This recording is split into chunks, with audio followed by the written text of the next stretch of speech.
Thank you. വളരെ പോസിറ്റീവായിട്ടുള്ള ഒരു അറ്റ്മോസ്ഫിയറിൽ നിങ്ങളൊക്കെ കാണുമ്പോൾ എനിക്ക് തന്നെ ഒരു പോസിറ്റിവിറ്റി തോന്നുന്നുണ്ട്. നമ്മളിപ്പോ ഇന്നത്തെ ടോപ്പിക് എന്ന് പറയുന്നത് പോസിറ്റീവ് പാരന്റിങ് ആണല്ലോ. എന്താണ് ശരിക്ക് പോസിറ്റീവ് പാരന്റിങ്? പോസിറ്റീവ് പാരന്റിങ് എന്ന് പറയുമ്പോൾ പാരന്റിങ്ങിന്റെ ഒരുപാട് സെഷൻസ് ഒക്കെ നിങ്ങൾക്ക് അറ്റൻഡ് ചെയ്തിട്ടുണ്ടാവും. ഇതിൽ ഒരുപാട് കാര്യങ്ങൾ വരുന്നുണ്ട് താനും. ഈ പോസിറ്റീവ് പാരന്റിങ് എന്ന് പറയുമ്പോൾ നമ്മൾ പോസിറ്റീവിനെ ഭയന്ന അല്ലെങ്കിൽ അത് കേൾക്കുമ്പോൾ തന്നെ കിടിലം കൊണ്ട ഒരു സമയം, ഒരു കാലഘട്ടം ഉണ്ടായിരുന്നു. അതെപ്പോഴാന്ന് ആരെങ്കിലും ഒരാൾ പറയാമോ? Positive sorry. Covid positive yes, very good. അപ്പൊ അതാണ് പോസിറ്റീവിന് മറ്റൊരു വശം കൂടി ഉണ്ടെന്ന് നമുക്ക് കൊറോണ അല്ലെങ്കിൽ ആ ഒരു സമയം കാണിച്ചു തന്നു. അപ്പോ പോസിറ്റീവ് പാരന്റിങ് എന്ന് പറയുമ്പോൾ നമ്മൾ ഈ ഒരു കാലഘട്ടത്തിൽ ഏറ്റവും ശ്രദ്ധിക്കേണ്ട ഒരു ടോപ്പിക് തന്നെയായിരിക്കും. വളരെ സിമ്പിൾ ആയിട്ട് നമ്മളോട് തന്നെ ചോദിക്കേണ്ട കുറച്ച് കാര്യങ്ങളാണ് ഞാൻ പറയുന്നത്. നമുക്കത് എഫക്റ്റീവ് ആയിട്ട് നമ്മളിത് ലൈഫിൽ ആഡ് ചെയ്യുകയാണെങ്കിൽ, മുന്നോട്ട് കൊണ്ടുപോവുകയാണെങ്കിൽ തീർച്ചയായും ഉപകാരപ്പെടും തന്നെ ഞാൻ വിശ്വസിക്കുന്നു. ഫസ്റ്റത്തെ ഒരു പോയിന്റ് ഞാൻ പറയാൻ ഉദ്ദേശിക്കുന്നത് ഓപ്പൺ സ്പേസ് എന്നാണ്. അതായത് നമ്മുടെ നിലവിലുള്ള സാഹചര്യത്തിൽ വീട്ടിൽ, ഫാമിലി, ഓപ്പൺ സ്പേസ് കുട്ടികൾക്കിടയിലും പാരന്റ്സിനിടയിലും ഉണ്ടോ? എങ്ങനെയാണ് നമ്മളത് കൈകാര്യം ചെയ്യുന്നത് എന്നുള്ളതാണ്. ഇപ്പൊ നമുക്കറിയാം, കുട്ടികളെ സംബന്ധിച്ചിടത്തോളം, ഏതൊരു മനുഷ്യനെ സംബന്ധിച്ചിടത്തോളം there is A period, childhood, അങ്ങനെ നമ്മൾ തുടർന്ന് വരുന്ന ടീനേജ്, അങ്ങനെ വരുന്നുണ്ടല്ലേ, ചൈൽഡ്ഹുഡ്, അങ്ങനെ ഒരുപാട്, ലാസ്റ്റ് നമ്മൾ പിന്നെ ഏജ്ഡ് ആകും. അപ്പോ ചുരുക്കത്തിൽ ഈ ഒരു കാലഘട്ടം നമുക്കറിയാം, ടീനേജ് ഒക്കെ വളരെ ക്രൂഷ്യൽ ആയിട്ടുള്ള ഒരു പീരീഡ് ആണ്. നമ്മൾ പറയുന്നതൊന്നും പിള്ളേർ കേൾക്കില്ല, അനുസരണയില്ല, പെട്ടെന്ന് ദേഷ്യം പിടിക്കുന്നു. നമുക്കവരെ ഒരു കാര്യത്തിലും നമ്മൾ പറഞ്ഞാൽ കേൾക്കാത്തത് കൊണ്ട് തന്നെ അവരെ കൺവിൻസ് ചെയ്യാൻ സാധിക്കുന്നില്ല. അവർ അവരുടേതായ ഇഷ്ടങ്ങൾക്ക് അങ്ങനെ പറന്നു പോകുന്നു. അല്ലേ? പലപ്പോഴും അങ്ങനെയല്ലേ സംഭവിക്കാറ്? അപ്പോ എന്താണ് ഇതിന്റെ യഥാർത്ഥത്തിലുള്ള ഒരു ഓപ്പൺ സ്പേസ് നമ്മളും കുട്ടികളും തമ്മിൽ ഉണ്ടെങ്കിൽ ഇതിനൊക്കെ നമുക്ക് മറികടക്കാൻ സാധിക്കും. അതിൽ ഏറ്റവും ഇമ്പോർട്ടന്റ് നിങ്ങളൊക്കെ കേട്ടിട്ടുണ്ടാവും, നമ്മൾ വീട്ടിൽ ആദ്യം കൊണ്ടുവരേണ്ട ഒരു സിസ്റ്റം, ഒരു ടെക്നിക്ക് എന്നുള്ളത് ഒരുമിച്ചുള്ള ഭക്ഷണം കഴിക്കൽ തന്നെയാണ്. പണ്ടൊക്കെ എന്റെയൊക്കെ ഓർമ്മയില് നമ്മളൊക്കെ ഭക്ഷണം ഒരു ടേബിളിലല്ലാതെ അച്ഛൻ വരാതെ കഴിക്കാറില്ല. അത്രയ്ക്ക് നമ്മൾ പാരന്റ്സിന് ഇമ്പോർട്ടന്റ് കൊടുത്തിരുന്നു. ഇന്നത്തെ കാലഘട്ടങ്ങളിൽ ഞാൻ മനസ്സിലാക്കുന്നത്, ഭക്ഷണം കഴിക്കുമ്പോൾ പോലും ഒരുപക്ഷെ നമ്മൾ ഒരുമിച്ചിരുന്നാൽ പോലും അങ്ങോട്ടും ഇങ്ങോട്ടും സംസാരിക്കാൻ സമയമില്ലാതെ ഫോണിന്റെ ആ ഒരു ഫോണിന്റെ നമ്മുടെ കയ്യിലൊക്കെ ഫോണായിരിക്കുമല്ലോ, അതിൽ നമ്മൾ അങ്ങനെ ലയിച്ചു പോവുകയാണ്. ഭക്ഷണം കഴിയുന്നുണ്ടോ, കഴിക്കുന്നുണ്ടോ എന്ന് പോലും നമുക്ക് ഓർമ്മയില്ല. നമ്മുടെ ലൈഫിൽ ചില കാര്യങ്ങൾ ഓട്ടോ ഓട്ടോമാറ്റിക് ആയിട്ട് നടക്കുന്ന കുറച്ച് കാര്യങ്ങളുണ്ട്. അതായത് ഏറ്റവും സിമ്പിൾ ആയിട്ട് പറയുകയാണെങ്കിൽ, നമ്മളിപ്പോ രാവിലെ കുളിക്കാൻ പോവുകയാണ്. അപ്പോ കുളി സ്റ്റാർട്ട് ചെയ്ത് കഴിഞ്ഞു കഴിഞ്ഞാൽ പിന്നെ നമ്മൾ കുളീനെ കുറിച്ച് ഒന്നും ചിന്തിക്കാറേ ഇല്ല. പിന്നെ എന്തിങ്ങനെ നമ്മൾ അറിയാറ്, ഓരോ കാര്യങ്ങളും അതിലുള്ള പല കാര്യങ്ങളും ഓട്ടോമാറ്റിക്കായി നടന്നു പോകുന്നു. നിങ്ങളിപ്പോ ഇന്നിപ്പോ നിങ്ങൾ രാവിലെ കുളിക്കാൻ കയറുമ്പോൾ, ബാത്റൂമിൽ കയറുമ്പോൾ ആലോചിക്കുക, ഇത്ര ദിവസം ഞാൻ വലത് കൈ കൊണ്ടാണ് കുളി സ്റ്റാർട്ട് ചെയ്തത്, അതായത് കപ്പെടുത്തത്. ഇന്ന് ഇടത് കൈ കൊണ്ട് സ്റ്റാർട്ട് ചെയ്യാം. എപ്പോഴെങ്കിലും നിങ്ങൾ ആരെങ്കിലും അങ്ങനെ ചിന്തിച്ചിട്ടുണ്ടോ?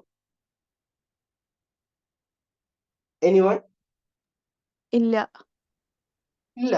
അതാണ് അതിന്റെ സത്യാവസ്ഥ. അതുപോലെ ഭക്ഷണം കഴിക്കുമ്പോൾ നമ്മള് ഭക്ഷണമൊക്കെ കറക്റ്റ് നമ്മളെ പ്ലേറ്റ് മുന്നിലുണ്ട്, സെറ്റ് ആയിട്ടുണ്ട്, ഇന്ന് ഇടത് കൈ കൊണ്ട് കഴിക്കാം, അങ്ങനെ നമ്മൾ ഒരിക്കലും മനസ്സിൽ ഉണ്ടാവില്ല. കാരണം ഓൾറെഡി അതൊക്കെ നമ്മുടെ മൈൻഡിൽ സെറ്റാണ് കുറച്ച് കാര്യങ്ങൾ. അപ്പൊ അതുപോലെ തന്നെ ഈ മൊബൈലിന്റെ കാര്യം നമ്മൾ പറയുമ്പോഴും അതൊക്കെ നമ്മുടെ ഭക്ഷണം കഴിക്കുമ്പോൾ ആ ഒരു സമയത്തൊക്കെ അതൊക്കെ ഓൾറെഡി സെറ്റായി പോയി. ഭക്ഷണം നമ്മുടെ ജീവിതത്തിന്റെ ഒരു ഭാഗമായി മാറി, അത് മറ്റൊരു വിഷയം. എങ്കിൽ കൂടി പ്രത്യേകിച്ച് ഭക്ഷണം കഴിക്കുന്ന സമയത്ത്, അപ്പോ നമ്മളും കുട്ടികളും തമ്മിൽ ഒരു ഓപ്പൺ സ്പേസ് കമ്മ്യൂണിക്കേഷൻ ക്രിയേറ്റ് ചെയ്യുമ്പോൾ തന്നെയാണ് നമ്മുടെ കുട്ടികളും നമ്മളും തമ്മിലുള്ള ആ ഒരു റിലേഷൻഷിപ്പ് ഏറ്റവും സ്മൂത്ത് ആകുന്നത്. അതിന്റെ ഞാൻ ചെറിയ പൊടിക്കൈകളാണ് ഇടുന്നത്, നിങ്ങൾ ശ്രദ്ധിച്ച് കേൾക്കുമെന്ന് ഞാൻ വിശ്വസിക്കുന്നു. അപ്പോ ആ ഓപ്പൺ സ്പേസിൽ നമ്മൾ തുടങ്ങേണ്ടത് തുടങ്ങേണ്ടത് ചെറിയ പിഞ്ചു കുട്ടികളായിക്കോട്ടെ, ചൈൽഡ്ഹുഡ് ആയിക്കോട്ടെ, ഏത് കാറ്റഗറി ആയാലും കൂടി അവിടെ നമ്മൾ ഭക്ഷണം ആ എല്ലാവരും ഇരുന്ന് ഒരുമിച്ചിരുന്ന് കഴിക്കുന്ന, സ്റ്റാർട്ട് ചെയ്യുന്ന ഒരു സംവിധാനം വരണം. പിന്നെ അതുപോലെ തന്നെ നമ്മളോട് ഇത്ര വർഷം, എനിക്കറിയാം ഇതിലുള്ള അധികം ആളുകളും മാരീഡ് ആയിരിക്കണം, ഇനിയിപ്പോ അല്ലെങ്കിൽ കൂടി ഞാൻ ചോദിക്കുന്ന ഒരു ചോദ്യം എന്താന്ന് വെച്ചാൽ, നിങ്ങളുടെ കുട്ടികളെ അല്ലെങ്കിൽ പാരന്റ്സിനെ ആയിക്കോട്ടെ ബഹുമാനിക്കാൻ നമ്മൾ ശ്രമിച്ചിട്ടുണ്ടോ? ഇപ്പൊ നമ്മുടെ കുട്ടി എന്ന് പറയുമ്പോ അതിപ്പോ എന്റെ കുട്ടിയല്ലേ, അങ്ങനെയാണല്ലോ നമ്മൾ വിചാരിക്കുക. എന്റെ കുട്ടീനിപ്പോ ഞാനിപ്പോ എന്ത് ബഹുമാനിക്കാനാ, അവനിപ്പോ എന്നെ അറിയാതെ. ഞാന് യൂറോപ്യൻ കൺട്രീസിലൊക്കെ കണ്ടിട്ടുള്ള ഒരു കാര്യമാണ്. അവര് ഇപ്പോ ഒരു ചെറിയ വിഷയം അല്ലെങ്കിൽ അച്ഛനും അമ്മയും തമ്മിൽ ചെറിയൊരു കാര്യം, ചെറിയൊരു ഇഷ്യൂ കുട്ടികൾ തമ്മിൽ ഉണ്ടായാൽ വളരെ പൊളൈറ്റ് ആയിട്ടാണ് അവർ കാര്യങ്ങൾക്ക് മറുപടി പറയുക. നിങ്ങൾ ശ്രദ്ധിച്ചിട്ടുണ്ടോ? ആരെങ്കിലും ശ്രദ്ധിച്ചിട്ടുണ്ടോ അത്? എല്ലായിടത്തും അങ്ങനെയൊന്നല്ല, പക്ഷെ എങ്കിൽ കൂടി ആ കുട്ടികള് അച്ഛനോടും അമ്മയോടും തർക്കിക്കുന്നത് പോലും വളരെ പൊളൈറ്റ് ആയിരിക്കും. എന്നെ ആശ്ചര്യപ്പെടുത്തിയ ഒരു കാര്യമാണ്. അപ്പോ എന്തുകൊണ്ടാണ് പ്രത്യേകിച്ച് നമ്മുടെ മലയാളികൾക്കിടയിൽ തന്നെ പറയാം, കുട്ടികൾക്ക് അച്ഛനോട് ഏതൊരു കാര്യം ചോദിക്കുമ്പോഴും പറയുമ്പോഴും പൊളൈറ്റ് ആയിട്ട് സംസാരിക്കാൻ കഴിയാത്തത്? ഞാൻ മനസ്സിലാക്കുന്നത് ഇതിന്റെ കുറവിടം എന്ന് പറയുന്നത് നമ്മൾ തന്നെയാണ്. എത്രയൊക്കെ തന്നെയായാലും നമ്മുടെ കുട്ടികൾ പരിശോധിക്കേണ്ട കാര്യം, നമ്മുടെ എത്ര ക്വാളിറ്റീസ് ആ കുട്ടികൾ ഉണ്ടെന്ന് തീർച്ചയായും ഉണ്ടാകും. ജനറ്റിക്കലി ഒരുപാട് ഫാക്ടേഴ്സ് നമ്മൾ ആ കുട്ടികൾക്ക് പകർന്നു കൊടുത്തിട്ടുണ്ട്. അപ്പൊ അതിൽ നിന്ന് തന്നെയാണല്ലോ അവർ വളർന്നു വരുന്നത്. അപ്പോ ചുരുക്കത്തില് റെസ്പെക്ട് എന്ന് പറയുന്നത് വളരെ ഇമ്പോർട്ടന്റ് ആയിട്ടുള്ള ഫാക്ടറാണ്. അപ്പോ അതൊരു 2 വയസ്സുള്ള 3 വയസ്സുള്ള കുട്ടിയാണെങ്കിൽ പോലും ഇതിൽ ഇമ്പോർട്ടന്റ് ആയിട്ട് മറ്റൊരു ഫാക്ടർ എന്ന് പറയുന്നത്, ഞാൻ സ്പെഷ്യൽ എഡ്യൂക്കേറ്റർ ആണ്, ടീച്ചറാണ്. അപ്പോ അതിൽ നമ്മൾ ഇമ്പോർട്ടന്റ് ആയിട്ട് പറയുന്ന കാര്യം, ഒരു കുട്ടീന്റെ ബ്രെയിൻ ഏറ്റവും കൂടുതൽ ഫാസ്റ്റ് ആയിട്ട് ഡെവലപ്മെന്റ് ചെയ്യുന്ന ഒരു പീരീഡ് എന്ന് പറയുന്നത് 1 to 6 ആണ്. അതിൽ 3 to 6 വളരെ ഇമ്പോർട്ടന്റ് ആയിട്ടുള്ള ഒരു കാലഘട്ടമാണ്. അപ്പൊ നമ്മൾ ആ കാലഘട്ടത്തിൽ, നിങ്ങൾ കേട്ടിട്ടില്ലേ ചുട്ടയിലെ ശീലം ചുടല വരെ എന്നൊക്കെ? ആ കാലഘട്ടത്തിൽ നമ്മൾ എന്താണോ ആ കുട്ടികളിൽ ഇൻവെസ്റ്റ് ചെയ്യുന്നത്, നിക്ഷേപിക്കുന്നത്, അതാണ് ലൈഫ് ലോങ് ആ കുട്ടികളുടെ ജീവിതത്തിൽ ഉണ്ടാവുക. അത് നമ്മൾ ആരും ഒഴിച്ചുകൂടാനാവാത്ത അല്ലെങ്കിൽ അറിയാത്തൊരു കാര്യമൊന്നുമല്ലല്ലോ. ആ കുട്ടികൾ, നിങ്ങൾ നമ്മുടെ ലൈഫിൽ തന്നെ നോക്കുമ്പോൾ ചെറുപ്പകാലഘട്ടങ്ങളിൽ നമ്മൾ എന്തെങ്കിലും ഒരു ബാഡ് ഹാബിറ്റ് അല്ലെങ്കിൽ ഒരു നല്ല ഗുഡ് ഹാബിറ്റ് ഉണ്ടെങ്കിൽ ഇന്ന് നമ്മൾ ഏതെങ്കിലും ഒരു വശത്ത് നമ്മളത് ഫോളോ ചെയ്യുന്നുണ്ടാവണം. ഒരുപക്ഷെ രാവിലെ എണീക്കുന്നതാകാം, അല്ലെങ്കിൽ ഫുഡിന്റെ ആ ഒരു സമയം കറക്റ്റ് ആക്കുന്നതായിരിക്കാം, അല്ലെങ്കിൽ ആളുകളോട് സംസാരിക്കുന്നതായിരിക്കാം. അങ്ങനെ ഒരുപാട് കാര്യങ്ങളുണ്ട്. അപ്പോ കുട്ടികളെ റെസ്പെക്ട് ചെയ്ത് പഠിപ്പിക്കണം. അതെങ്ങനെയാ? നമ്മളിപ്പോ നമ്മുടെ മാരിറ്റൽ ലൈഫിൽ തന്നെ പറയുന്നുണ്ട്, ഈ റെസ്പെക്ട് എന്ന് പറയുന്നത് ഒരു ഗിവ് ആൻഡ് ടേക്ക് പോളിസിയാണെന്നത്. ശരിയല്ലേ? അപ്പോ കുട്ടികൾക്ക് നമ്മൾ ആദ്യം റെസ്പെക്ട് കൊടുക്കണം. അങ്ങനെയല്ലേ വേണ്ടത്?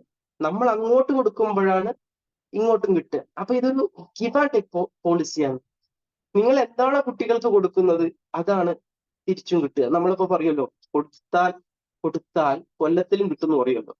അപ്പോ അതാണ് ഇതിന്റെ ഒരു എഫക്റ്റ്. അപ്പൊ കുട്ടികൾക്ക് നിങ്ങൾക്കറിയാം, നിങ്ങളെ കുട്ടി എന്നെക്കാൾ നന്നായി നമ്മളെ മക്കളെ നമുക്കാണ് അറിയാം. അപ്പോ എങ്ങനെയാണ് അവർക്ക് റെസ്പെക്ട് കൊടുക്കേണ്ടത്, ഏത് രീതിയിലാണ് കൊടുക്കേണ്ടതെന്ന് നിങ്ങൾക്കറിയാം. അപ്പൊ ചുരുക്കത്തില് നിങ്ങൾ കുട്ടീനോട് പറയാം, മോനെ മോളെ ആ ഒരു കപ്പൊന്ന് എടുക്കുക, അമ്മ ഇവിടെ ഇരിക്കുകയാണ്, അവിടം വരെ എടുത്തു വരാൻ നമുക്ക് കഴിയുന്നില്ല, നമുക്ക് ചെറിയൊരു വയ്യായികയുണ്ട്, അല്ലെങ്കിൽ അച്ഛന് ചെറിയൊരു വയ്യായികയുണ്ട്, ആ കപ്പൊന്ന് എടുത്തു വരൂ എന്ന് പറയുമ്പോൾ ആ കുട്ടീനോട് നമ്മൾ എടുക്കാൻ പറയുന്ന ആ വാക്കുകളിൽ പോലും റെസ്പെക്ട് കൊണ്ടുവരേണ്ടതുണ്ട്. അപ്പൊ നിങ്ങൾ ഇത്രയും സിമ്പിൾ ആയിട്ടുള്ള കാര്യങ്ങൾക്ക് പോലും നമ്മൾ ഇതൊക്കെ ശ്രദ്ധിക്കേണ്ടതുണ്ടോ എന്നൊക്കെ. പക്ഷെ അതല്ല, നമ്മൾ തുടക്കം മുതൽ ആ കുട്ടിയുടെ ഞാൻ നേരത്തെ പറഞ്ഞതുപോലെ 3 to 6 ഒക്കെ വളരെ ഇമ്പോർട്ടന്റ് ആണല്ലോ. ആ സമയത്ത് തന്നെ കുട്ടീനെ ട്രെയിൻ ചെയ്ത് കൊണ്ടുവരണം. അപ്പോ അതിന്റെ ഒരു ചെറിയൊരു രൂപം ഞാൻ പറഞ്ഞുതരാം. അതായത് നമ്മളിപ്പോ കുട്ടീനോടൊരു കപ്പ് എടുക്കാൻ പറയാം. സ്വാഭാവികമായിട്ടും നമ്മൾ കുട്ടീന്റെ ഓമനപ്പേരെ മറ്റുമായിരിക്കും വിളിക്കുക. അപ്പൊ മോനെ നിനക്ക് ആ കപ്പ് ഒന്ന് എടുത്തു തരാമോ? കുട്ടി എന്തെങ്കിലും തിരക്കിലാണോ? നമ്മൾ അങ്ങനെയൊക്കെ ചോദിക്കാറില്ലേ? സാധാരണഗതിയിൽ വലിയ ആളുകളോടാണ് ഫോൺ വിളിക്കുമ്പോൾ നിങ്ങൾ തിരക്കിലാണോ, ഞാൻ പിന്നെ വിളിക്കാം എന്നൊക്കെ ആ ഒരു സ്വരത്തിൽ ആ ഒരു പീരീഡിലാണല്ലോ പറയാ. പക്ഷേ ഇവിടെ നമ്മൾ ആ കുട്ടീനോട് വളരെ പൊളൈറ്റ് ആയിട്ട് മോനെ എന്തെങ്കിലും തിരക്കിലാണോ, ആ കപ്പ് അല്ലെങ്കിൽ ആ ബുക്ക് അല്ലെങ്കിൽ ആ സാധനം എനിക്കൊന്ന് എടുത്തു തരാമോ? അപ്പൊ ഇതിനൊക്കെ ഞാൻ പറയുന്നത് നിങ്ങൾ മനസ്സിലാക്കേണ്ടത് കുറച്ചൊരു ടൈമും അതേപോലെ നമ്മുടെ ഒരു ക്ഷമയൊക്കെ ഇതിൽ ഇൻവെസ്റ്റ് ചെയ്യേണ്ടതുണ്ട് കുട്ടികളുടെ കാര്യത്തിൽ. ഓക്കെ, ഞാൻ പറഞ്ഞത് റെസ്പെക്റ്റ് ആണ്, ബഹുമാനം. അതിന്റെ ചെറിയൊരു എക്സാമ്പിൾ പറഞ്ഞതെന്നുള്ളൂ. പക്ഷെ നമുക്കറിയാം നമ്മുടെ കുട്ടീനെ എങ്ങനെ മാനേജ് ചെയ്യണം, എങ്ങനെ റെസ്പെക്ട് ചെയ്യണം എന്നുള്ളത്. ആദ്യ കാലഘട്ടങ്ങളിൽ പ്രത്യേകിച്ച് കഴിഞ്ഞ ഒരു ജനറേഷനിൽ നിങ്ങൾക്കറിയാം നമ്മുടെ മാതാപിതാക്കൾക്ക് നമ്മൾ എങ്ങനെയാണ് അവർക്ക് റെസ്പെക്ട് കൊടുത്തിട്ടുള്ളതെന്ന്. പലപ്പോഴും അന്ന് എനിക്ക് തോന്നുന്നത്, ഓർമ്മയിൽ വരുന്നത്, അച്ഛനും അമ്മയൊക്കെ എന്തായാലും കുസൃതി കാണിച്ചാൽ നല്ല തല്ല് കിട്ടാറുണ്ട് അല്ലേ? ഇപ്പോഴും ഞാൻ ഓർക്കുന്നു, അച്ഛനെ ശരിക്ക് നേരെ മുന്നിൽ ചെന്ന് പറയാനുള്ള ഒരു ധൈര്യം, പല കാര്യങ്ങളും ചോദിക്കാനുള്ള ധൈര്യം നമുക്ക് അന്ന് ഉണ്ടായിരുന്നില്ല. അമ്മയുടെ നെറ്റിന്റെ പിന്നിലോ അല്ലെങ്കിൽ അമ്മയോട് കാര്യങ്ങൾ അവതരിപ്പിച്ചിട്ടൊക്കെയാണ് ആ ഒരു ഹൈരാർക്കിയിലാണ് പോകാറ് അല്ലേ? അതല്ലേ അതിന്റെ ഒരു വ്യക്തമായ വശം. ഇന്ന് അതല്ല. കുട്ടികൾ നമ്മളോട് ഡയറക്റ്റ് വന്ന് അവർക്ക് വേണ്ട കാര്യങ്ങൾ വളരെ ഉച്ചത്തിൽ സംസാരിച്ചു തുടങ്ങിയാണ് അല്ലേ? അച്ഛനോടും അമ്മയോടൊക്കെ. പിന്നെ നിങ്ങൾക്ക് എപ്പോഴെങ്കിലും ഫീലിംഗ് ഉണ്ടോ?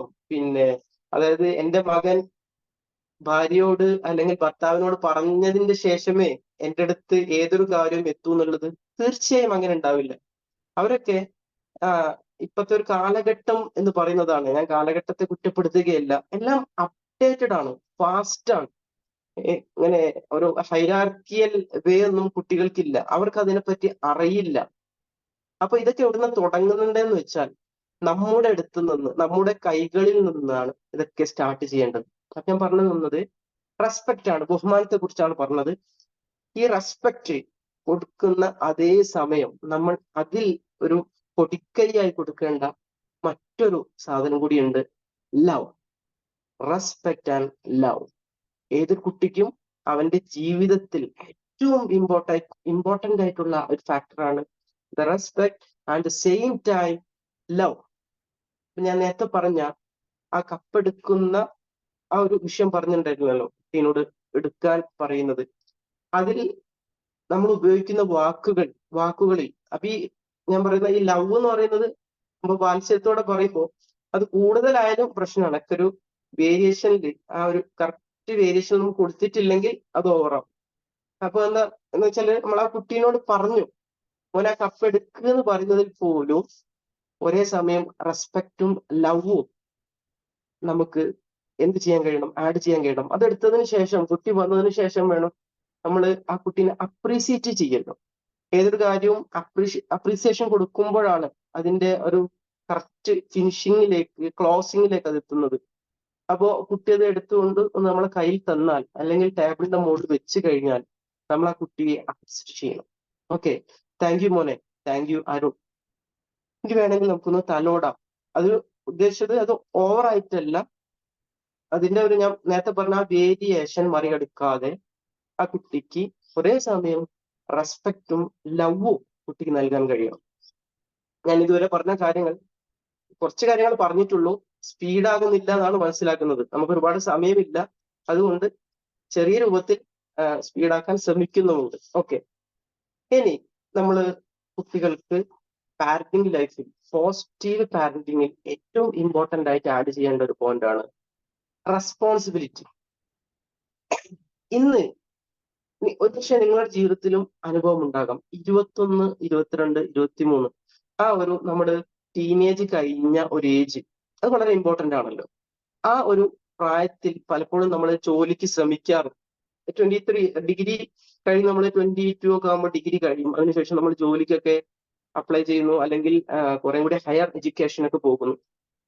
അപ്പൊ ഈ സമയമായിട്ടും ഞാൻ എന്നോട് നിങ്ങളോടൊക്കെ ചോദിക്കാൻ വേണ്ടിയാണ് പറയുന്നത്, സ്വയം ചോദിക്കാൻ. ആ ഒരു സമയമാകുമ്പോഴേക്കും നമ്മൾ എല്ലാ കാര്യങ്ങളും സ്വന്തം ഏറ്റെടുത്ത് ചെയ്യാൻ റെസ്പോൺസിബിൾ ആയിരുന്നു.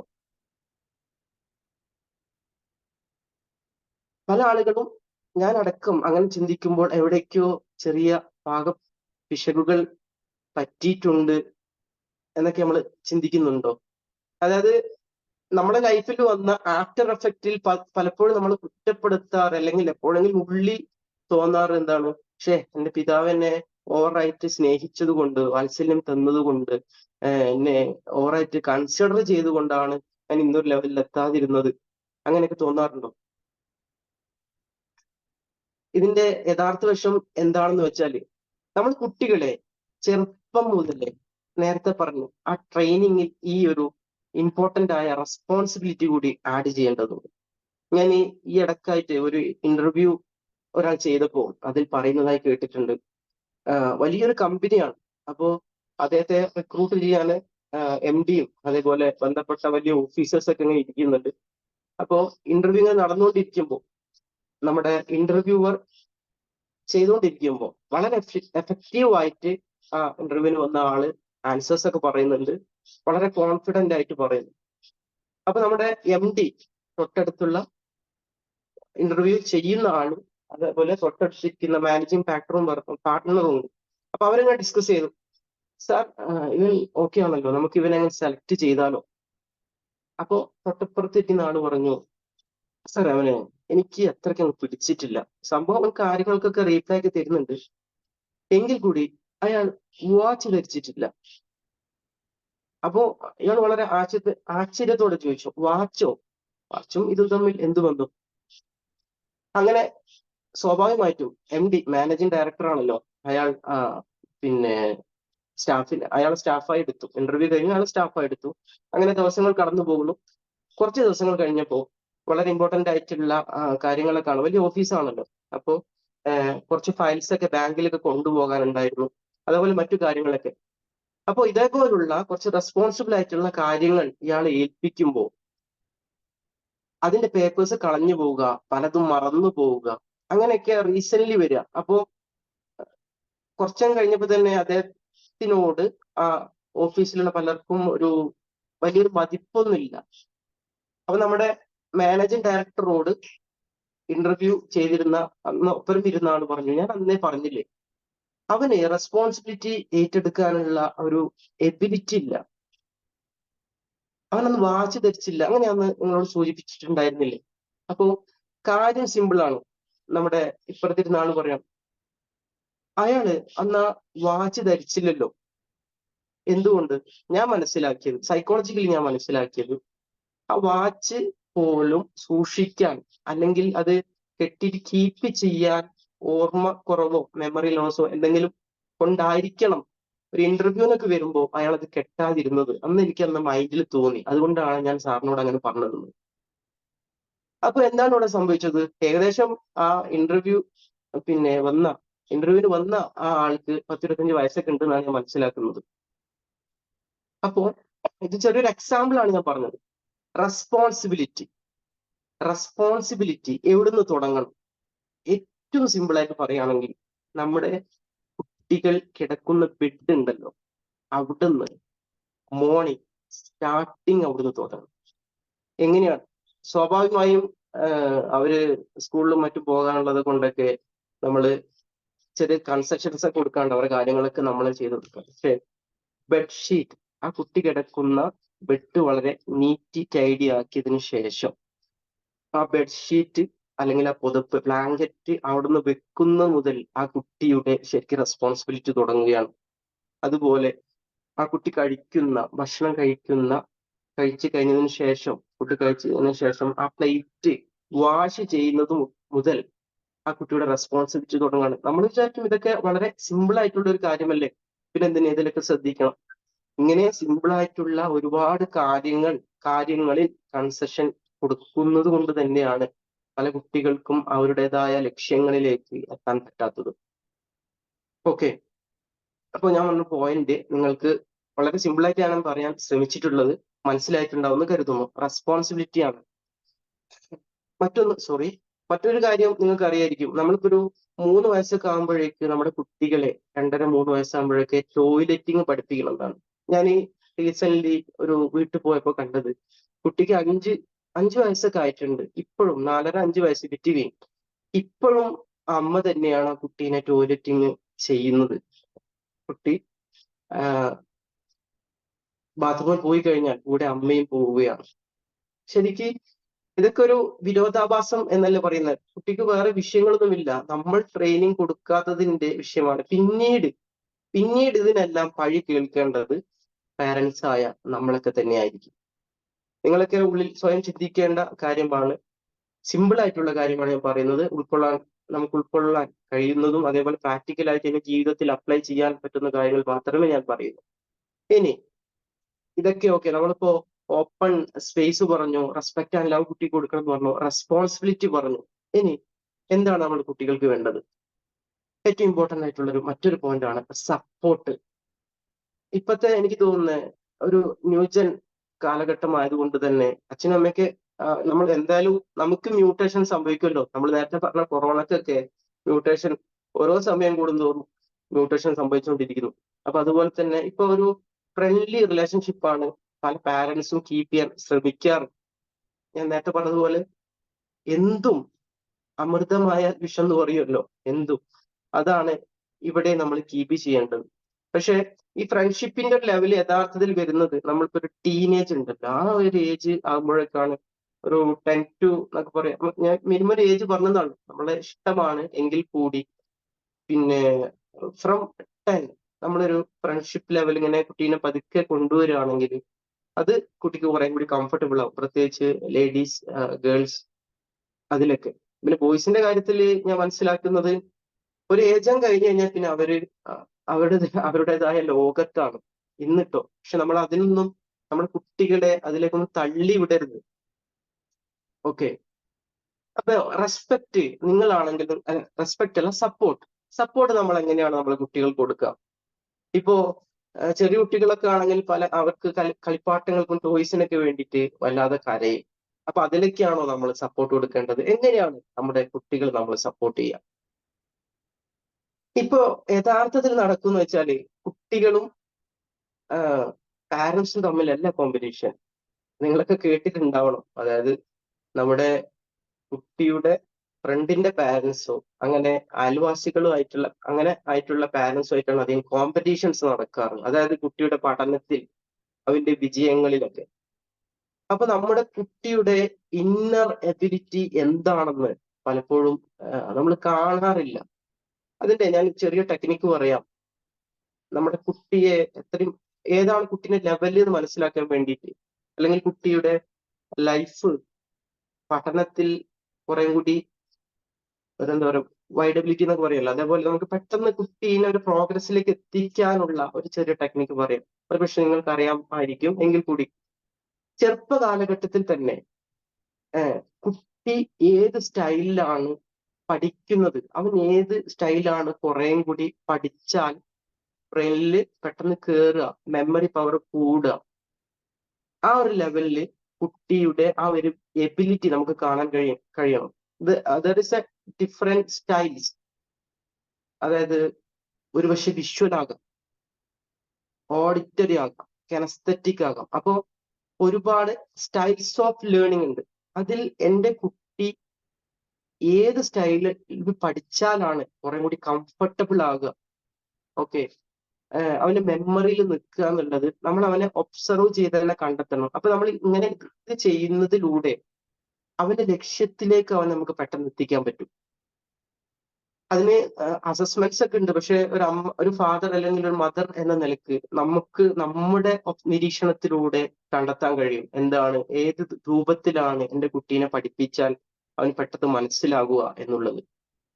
അപ്പോ നേരത്തെ പറഞ്ഞതുപോലെ ഇത് നമ്മൾ പെട്ടെന്ന് അക്വയർ ചെയ്യുമ്പോൾ കുട്ടിന്റെ ഏത് ടോണിലാണ് അവന്റെ സ്റ്റഡി